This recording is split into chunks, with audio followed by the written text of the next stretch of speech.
Rachi pregunta, hoy con el exfiscal electoral Boris Barrios. Exfiscal, bienvenido. Empecemos con el tema del residuo. ¿Cómo es que el residuo ha cobrado tanta importancia en Panamá? ¿Qué pasó? Y tiene que ver con quienes al final aprueban las reformas electorales, que son los mismos que se benefician precisamente con los mecanismos con los que se asignan las curules. Y incluso en algún momento se presentó la inconstitucionalidad, por ejemplo, con el voto plancha, y la Corte lo validó. Se había sacado del Código Electoral. Y una de las cosas que beneficia el residuo es el voto plancha, y que es aquellas personas que no alcanzan ni el cociente ni el medio cociente, se van entonces a pelear por el residuo, lo que es antidemocrático, porque en muchas ocasiones sale no el mejor y entorpece el procedimiento electoral para beneficiar al más votado. O sea, en los circuitos plurinominales no se gana voto a voto, porque hay votos que se cuentan más de una vez. Pero ¿por qué los partidos grandes son los que se quedan con los residuos? Porque como los partidos grandes tienen ventajas en cuanto a las estructuras para buscar el voto, que conforman alianzas con partidos pequeños que se llaman partidos bisagra para los efectos de beneficiarse con doble boletas de votación para los efectos de acumular y de sumar votos, son los partidos grandes los que llevan mayor beneficio. Que fue exactamente para lo opuesto para lo que fue creado el residuo. Es correcto. El residuo fue creado para cumplir de todas maneras, no dejar vacante, no dejar espacio y no tener que volver a hacer elecciones si no se alcanzaba cociente o medio cociente. Pero se ha llegado al punto de que se ha convertido en la búsqueda por quienes no saben que no van a alcanzar residuo, cociente y medio cociente, se van a pelear por los votos que pueden ser acumulados entre partidos en alianza. Ha habido un tira y jala muy fuerte en las últimas semanas por el tema del residuo y la propuesta de la Asamblea. ¿En qué consiste, para quienes no la entienden, la propuesta de la Asamblea y cuál es el efecto que tendría esa propuesta? Mira, Flor, inicialmente la propuesta quería hacer cambios para beneficiar a un partido grande en particular, que hizo reservas de puestos a elección, que tiene una estructura grande, que en su mayoría van a la reelección y no van a alcanzar el cociente ni medio cociente, y querían abrir las puertas para pelear más residuos. El 380, que es el que se está reformando, establece solamente un residuo por alianza, pero ese criterio se rompió en las elecciones pasadas con la elección del señor Cristiano Adames, al que no le correspondía residuo, porque la norma dice que un solo residuo por alianza y ya el residuo se había dado. Y entonces, a Corina Cano. A Corina Cano. Y entonces se burló el mayor beneficiario de votos, que era una dama, y se le dio a él cuando la norma decía que solamente era un residuo por alianza, y se dieron dos residuos a una alianza. Gracias a la interpretación del Tribunal Electoral. Así es, por una S adicional se interpretó de esa manera, y de allí se tergiversó el contexto que se venía aplicando en relación a la distribución de curules por residuos. Los políticos justamente están diciendo, varios han dicho, y de varias corrientes y partidos, que el Tribunal Electoral hace demasiadas interpretaciones. Flor, siempre y en eso cuando ejercimos cargo, creamos antipatía con el Tribunal Electoral, porque le decíamos y le seguimos diciendo que no pueden abusar del derecho de reglamentación. La Constitución establece que el Tribunal Electoral es la autoridad competente para interpretar y aplicar la ley electoral. Pero en ese mismo escenario, la interpretación que la han venido haciendo por vía de decreto, y se califica entonces que legislan por decreto, porque en ocasiones, como en el de los residuos, se le cambió el sentido a la norma y eso abrió las puertas entonces al desenfreno, y es la situación que estamos viviendo. Hablemos un poquito de las reservas de cargos. Hablaba usted un ratito antes sobre las reservas de los cargos. ¿Qué tan democrática es esa figura? No, incluso es una violación constitucional. La Constitución establece que los partidos políticos representan el pluralismo nacional en la búsqueda del consenso, y eso implica el derecho a la participación política de sus miembros. Si dentro de los partidos políticos, quien está dentro de los partidos entra a un partido para participar de la vida política, y en el caso de este proceso electoral, que ha sido extraordinario en cuanto a las reservas de cargos. Se le quita el derecho, o se le elimina, o se le obstruye el derecho al militante de partido político de participar en elecciones internas, de participar en primarias. Sí, o sea, se le quita el derecho al miembro del partido de elegir quiénes son los que van a representarlo en las elecciones. Pero ¿qué mensaje le manda también al que sí está corriendo, al que no le reservaron el cargo? Precisamente, al que no reservaron el cargo es que no tiene importancia para el partido político, porque está allí. El beneficio es para que quien tiene poder dentro del partido tiene las relaciones para que le conserven un cargo, para no ir a primaria, para beneficiarse del poder político a lo interno, que al no ir a primaria, entonces va a las elecciones generales, pero el partido no lo eligió. Y eso puede militar a favor y en contra. En favor, bueno, que no ha tenido el desgaste de haber participado en una primaria. Pero También las primarias te permiten medir dónde vas bien y dónde mal. así es. Si el partido tiene interés realmente en un proceso electoral transparente, le debe permitir a sus miembros elegir a sus representantes de partido. Y el hacer las reservas se vulnera el derecho a la participación política de los ciudadanos dentro de los partidos políticos. Si es inconstitucional, como usted dice, ¿por qué no hay nadie actuando al respecto? A veces hablamos mucho y no ejercemos las acciones legales que corresponden. Y dentro de los partidos políticos, si yo soy miembro de un partido político, demando la inconstitucionalidad porque no me permiten participar, caigo antipático, me aíslan, soy un problema para el partido, no me abren puertas, se me cierran las puertas. Entonces, prefiero no hacerlo y prefiero militar en el partido y dejar que las cosas sucedan. Vamos a un cambio, ya volvemos, tenemos muchos otros temas que hablar, así que usted no se vaya. Ya de vuelta en Flor Misrachi pregunta, hoy con el ex fiscal electoral Boris Barrios, hablamos ahora del fuero. ¿Para qué fue creado versus para qué se está usando en este momento? Flor, el fuero fue creado en materia laboral para proteger al candidato o al aspirante a un cargo de elección popular de que por incompatibilidades políticas, por confrontación de ideologías, etcétera, no fuera perseguido en su puesto laboral. Pero se ha tergiversado, se elevó entonces a fuero penal electoral y hoy constituye una patente, una licencia para obstaculizar los procesos judiciales de investigación, para eximirse de las responsabilidades penales, para huir de la responsabilidad de presentarse a los procesos judiciales y hacerle frente a la responsabilidad. Hoy es un mecanismo, pudiéramos decir, que encubre o de encubrimiento a quien está siendo investigado por los órganos judiciales del país. Y eso ha demeritado en todos sus aspectos el fuero electoral. Creo, ojalá pudiéramos volver a su inicio, que es solamente para razones laborales, para que la persona que aspira a un cargo de elección popular no sea destituido, no sea separado del cargo. Pero mira, en estos momentos, en la administración pública, hay persecución política. El partido más grande y el partido que está en el poder tiene persecución política contra sus miembros, están siendo destituidos, están siendo trasladados a lugares apartados. No solamente candidatos, sino allegados de otros políticos que no son el candidato de gobierno. Así es. ¿Pero usted conoce alguna democracia en el mundo que tenga el fuero electoral penal como lo tiene Panamá? No. Este es el único país que tenemos el fuero penal electoral. Otros países tienen mecanismos de protección, tienen el fuero electoral laboral y de allí tienen mecanismos, por ejemplo, amparo electoral para los efectos de si hay una afectación del candidato en sus aspiraciones políticas, puede ejercer la figura de protección por la vía de amparo electoral. Panamá no tiene ni siquiera el amparo electoral.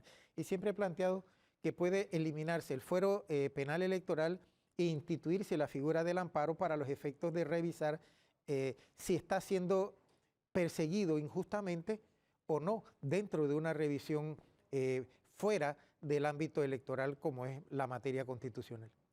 Y la propuesta de Agustín Selhorn, el diputado suplente de su esposa, Marilyn Selhorn, de extender el fuero, ¿qué efectos tendría sobre la justicia? No, muy malo.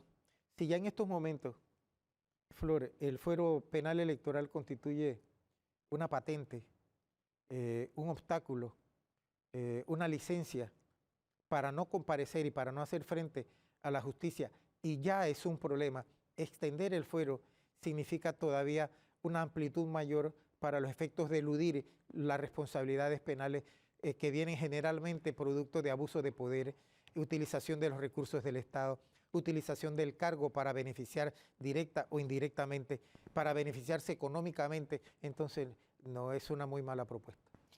Pasemos al subsidio electoral. ¿El problema es el monto tan alto o la desproporción o la falta de fiscalización? Yo diría que varios, yo diría que tantos. Y fundamentalmente falta de una correcta fiscalización, porque incluso han habido destituciones en el Tribunal Electoral de funcionarios que ejercían la fiscalización, pero que se hicieron cómplices del mal uso de los recursos del Estado. Y solamente fueron separados del cargo, destituidos, no hubieron responsabilidades penales, se presentaron casos para determinar responsabilidades penales, el Ministerio Público no los admitió pretextando que era una competencia exclusiva del Tribunal Electoral.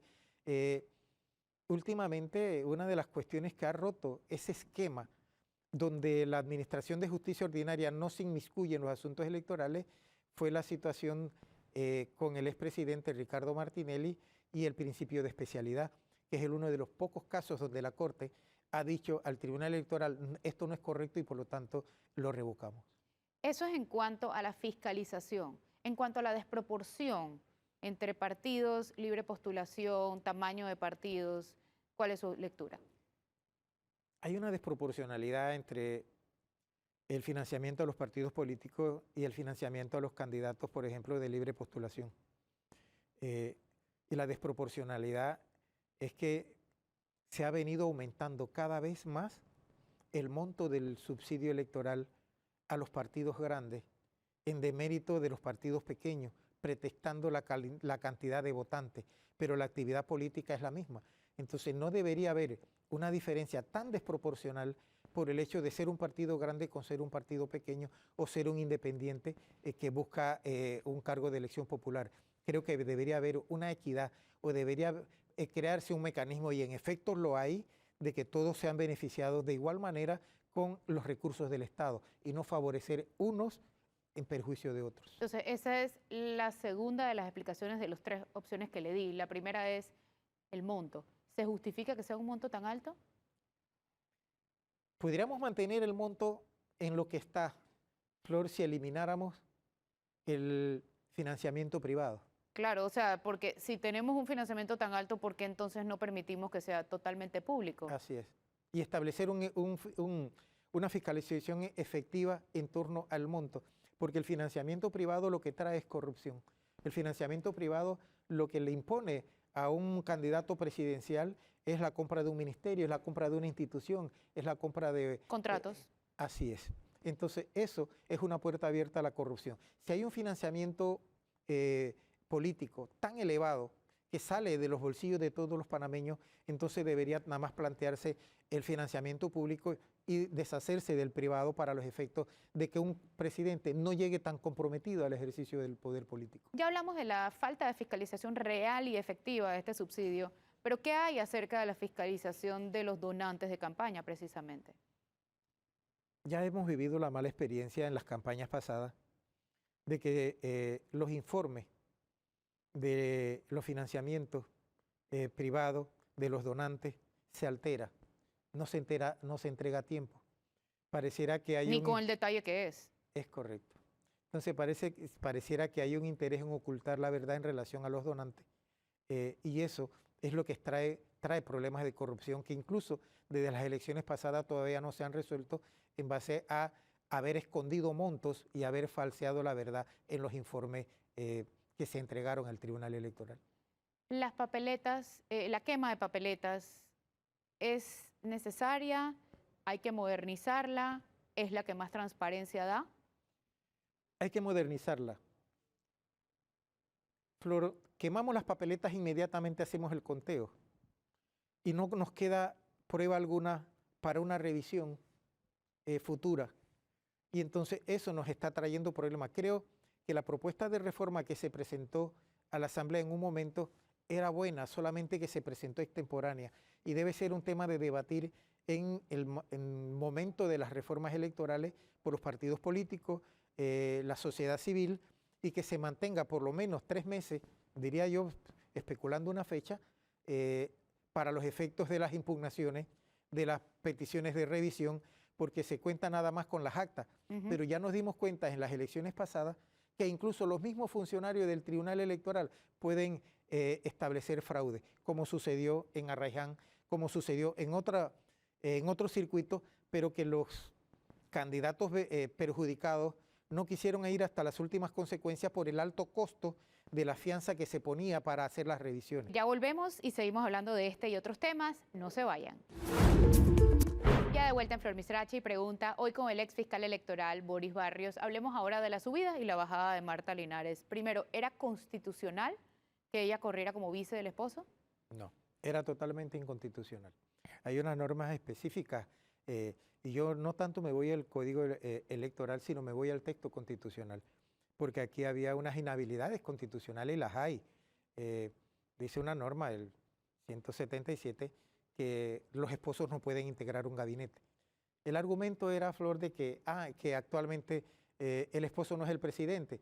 Sí, pero va a llegar a serlo, pero sí. está aspirando a ser el presidente de la República. Y si es inconstitucional que en ese momento sean, pues también no tiene sentido que, así es, que corran de esa manera. Así es. Y ya la Corte se lo había dicho. Pero si el Tribunal Electoral le había dado el go, ¿por qué renuncia entonces?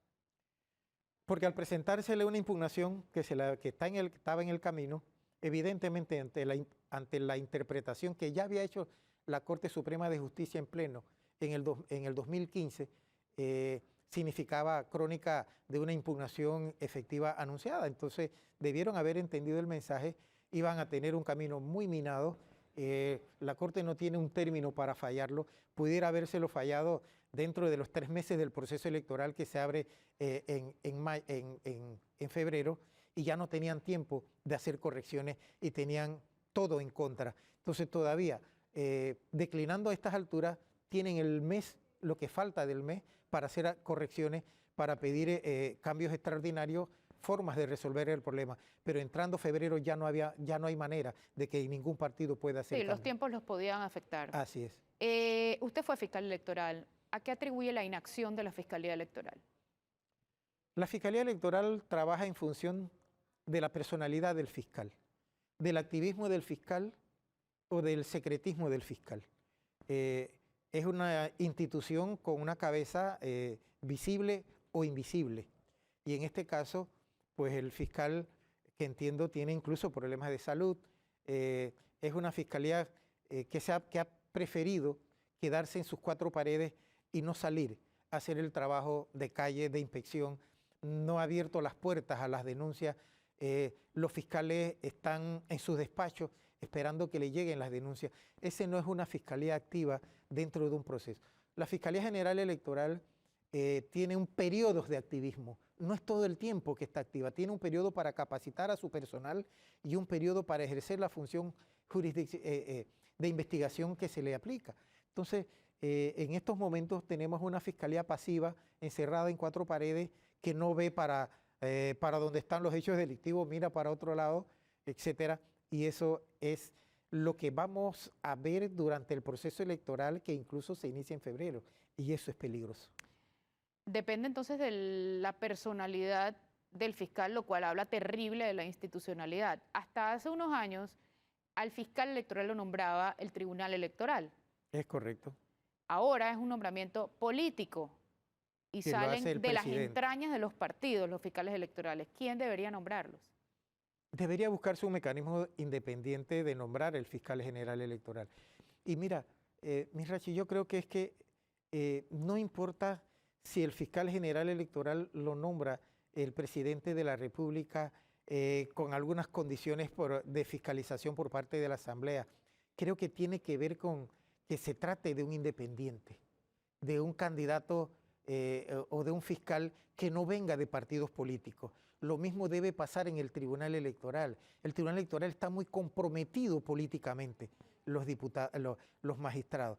Entonces, si eso es así, no tiene manera de trabajar. Un candidato independiente que venga de la sociedad civil, que venga del ambiente técnico, profesional, que no esté vinculado al activismo político, pero que tenga la formación, la capacidad, creo que pudiera resolver el problema. Pero en cuanto al Tribunal Electoral, que usted ha hablado de la credibilidad minada de esa institución, ¿cuál ha sido la principal falla del Tribunal Electoral? Permitir la influencia directa de los partidos políticos y no entender que la asignación de un magistrado al Tribunal Electoral debe cortar los lazos con los partidos políticos, con el partido político y ser objetivo e independiente en el ejercicio de sus funciones, porque estamos hablando de que es la institución que tutela el ejercicio del voto y que tutela la democracia en el país. Si el Tribunal Electoral no cumple objetiva e independientemente con la tutela e imparcial del proceso democrático, estamos en graves problemas, en ¿Tu serios opinión de problemas. la decisión del Tribunal Electoral de suspender las publicaciones de Martinelli en medios digitales y redes sociales? No, muy mala. Es más, creo que fue un desliz del Tribunal Electoral porque existe incluso fallos de la Corte Interamericana de los Derechos Humanos que en materia de control convencional obliga a los funcionarios del Estado Nacional, en este caso del Tribunal Electoral, a aplicar el control de convencionalidad. Y uno de los fallos que entiendo se citó en la contestación a la demanda es el fallo en el caso Menem de Argentina, donde hubo una situación igual o parecida, similar, de publicación de información durante el ejercicio de sus funciones. Un tribunal lo absolvió, condenó a los periodistas, se fue a la Corte Interamericana y la Corte Interamericana le dijo al Estado argentino que eso no es correcto porque se trataba de hechos ciertos, de noticias de interés nacional que pueden ser editorializadas por los periodistas y que pueden ser dadas a conocer porque el votante necesita conocer la vida del candidato y que ahí se exime el concepto de el interés privado de la persona porque está en ejercicio o tuvo en ejercicio de un poder político o va para el ejercicio de un poder político. Entonces creo que fue un grave error del Tribunal Electoral no atender los fallos de la Corte Interamericana y violentar la Constitución en aquello del derecho a la libertad de expresión. Bueno, muchísimas gracias por acompañarnos hoy. A ustedes también gracias por acompañarnos hoy. Que tengan excelente día.